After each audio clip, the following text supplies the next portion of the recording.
Mais avant de commencer, s'il vous plaît, n'oubliez pas de vous abonner et activer la cloche de notification pour ne pas manquer nos prochaines publications. Top, c'est parti!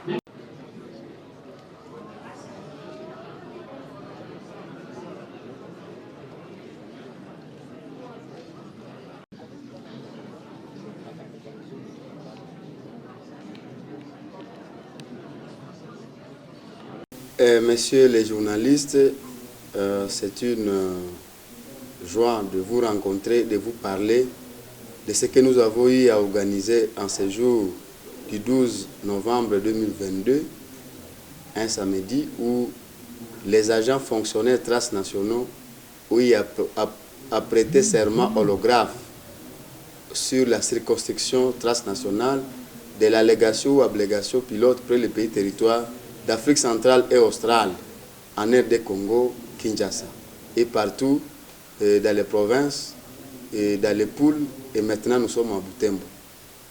On peut savoir le sens que vous accordez à cette activité? Donc le serment holographe, qu'est-ce que ça veut dire?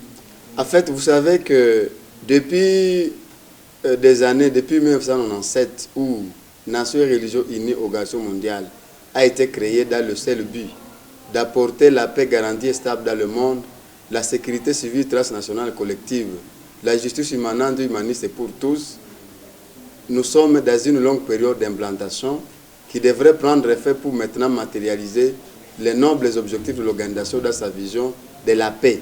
Et maintenant, les fonctionnaires qui ont été recrutés et formés ont aujourd'hui prêté serment holographe et un serment d'engagement au sein de l'organisation pour sauvegarder les valeurs absolues et d'entrer sur terrain pour travailler et matérialiser tous ces objectifs en vue de servir Dieu, de servir le peuple, de servir les nations et les religions du monde pour la paix, la sécurité, le développement, en vue de les intégrer dans la grande famille universelle humaine. Peut-on savoir quelle étape va suivre après la prestation du serment? En principe, c'est avec la prestation de serment que les fonctionnaires prennent charge ou prennent chacun son bateau de commandement dans chaque structure, dans chaque organe, selon les différentes charges ou les différentes responsabilités qui leur seront confiées. Alors, après cette étape très importante qui fait la reconnaissance des fonctionnaires au sein de l'organisation et leur agrément transdiplomatique, il y aura la remise des cartes de citoyenneté du monde où les fonctionnaires pourraient être reconnus sur le plan mondial comme citoyens du monde à travers ces documents. Excellence, vous avez dit la prestation de serment comme une reconnaissance dans l'organisation. Au-delà de cela, est-ce que cette prestation de serment, c'est comme aussi un engagement solennel pour chacun des membres de l'organisation de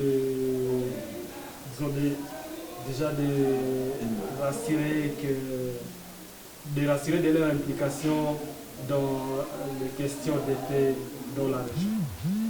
En fait, la paix, la question de paix et de sécurité, c'est la préoccupation majeure de l'organisation.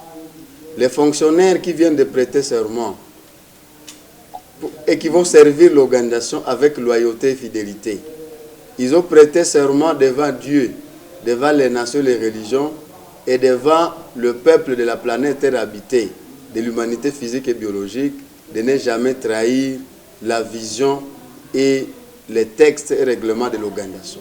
Et quelle est la vision de l'organisation?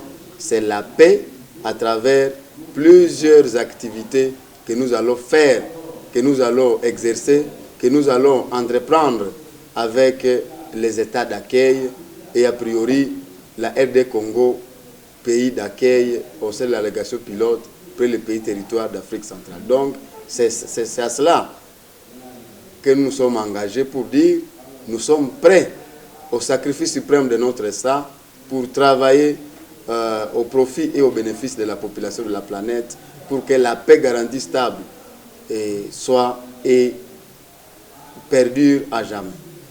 L'implantation de l'organisation n'est pas encore effective. Est-ce que tout ce qui se passe dans la région dernièrement lors de la dernière attaque de l'ADEF sur la route Butembo-Beni, là de vos bureaux a été incendié, est-ce que la situation actuelle de cette partie du pays vous inquiète, vous, attaquez ennemi?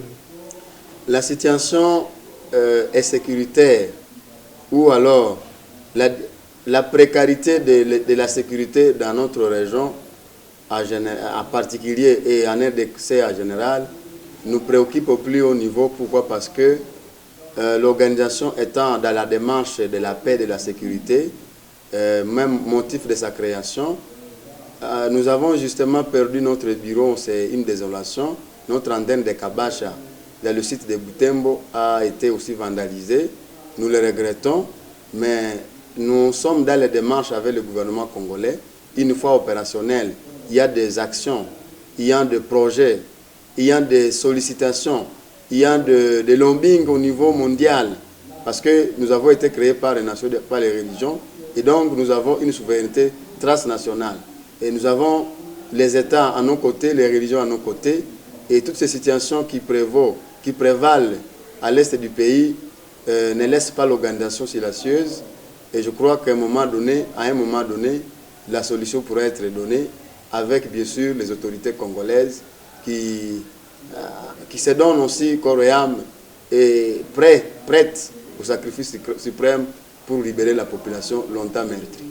Représentant de toute la province et consulaire du Nord Kivu, 600 de fonctionnaires viennent de prêter serment au Nord Kivu dans 3 sites, le site de Goma, le site de Butembo et le site de Beni. Alors, présentement, en Butembo, 300 de fonctionnaires viennent de prêter serment.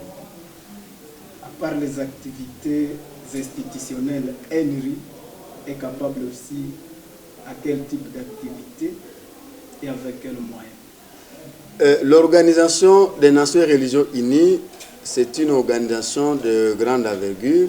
C'est une géante organisation qui intervient dans plusieurs secteurs de la vie. Nous allons travailler pas seuls. Bien sûr, d'abord en partenariat avec les États d'accueil. L'État d'accueil, c'est l'État où on œuvre, comme actuellement c'est la RDC qui est notre État d'accueil, parce que nous sommes en RDC. Il y a des projets que nous devons travailler avec l'État. Il y a des projets que nous devons travailler avec les associations et les ONG qui existent, les confessions religieuses et ainsi de suite. Alors, nous sommes dans la santé, nous sommes dans l'éducation, nous sommes dans l'agriculture, nous sommes dans les actions humanitaires, les œuvres sociales partout, et les actions de grande visibilité. Alors, quant aux moyens, ce sont les États et les religions qui nous donnent des moyens, à part les ressources ou alors les activités génératrices de revenus, parce qu'on devra en avoir aussi.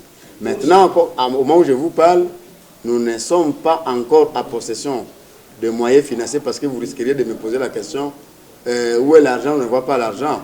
Mais nous sommes à la dernière phase où maintenant nous devons entrer en fonction d'un NRE matériel, et les moyens, vous les verrez à travers les actions concrètes. Et régler ma conduite en ayant exclusivement en vue les intérêts de l'organisation qui m'emploie. C'est là sans toutefois solliciter ni accepter d'instruction d'aucune nation, d'aucune religion, ni d'aucune autre autorité extérieure à l'organisation en ce qui concerne l'accomplissement de mes devoirs. Je jure fidélité au peuple du monde, de ne jamais trahir l'organisation que je sers et d'observer en tous mes devoirs ses lois et règlements. Je jure allégeance aux emblèmes de souveraineté universelle des Nations et Religions Unies, Organisation mondiale, en l'obligation de fidélité et de loyauté, à l'obéissance qui incombe à mon statut d'agent fonctionnaire transnational et à un lien révélé à 18 de ce qui sera porté à ma connaissance pendant l'exercice de mes fonctions. Je jure enfin que je reste et resterai jusqu'à la fin de ma carrière transnationale respectueux de mon serment et de mon engagement vis-à-vis de la hiérarchie des tutelles mondiales qui préside à la destinée extraterritoriale des Nations et Religions Unies, Organisation mondiale.